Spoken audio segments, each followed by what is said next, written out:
ProsperOps helps customers get the most out of AWS. Cost optimization is a big topic for AWS customers, and we help them out managing their reserved instances. It takes a little bit of time and a lot of knowledge, and we've built algorithms to help take that work off your plate. We started back in Q4 of last year, released our product in Q1 of this year, and it's just a few of us and a lot of algorithms working all the time. It's never been easier to start a company, and it's actually right now a really decent funding environment.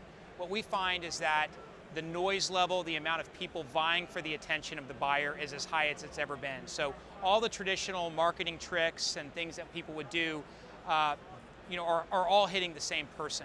And so the real challenge is how do you as a startup, without a brand, without a lot of dollars backing you, break through the noise. As a company that's starting out from scratch, marketing and sales is huge. You'd think in tech it would all be about the product, but it really gets down to how effectively you can tell your story to the market. It was very important for us to properly position the company. And so positioning the company is all about saying, what is the problem that we are uniquely here to solve?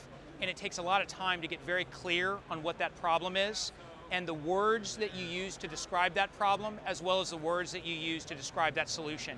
We didn't start producing marketing material, we didn't start writing the website until we had spent months iterating all the words we used and coming up with the shortest, most crisp explanation possible.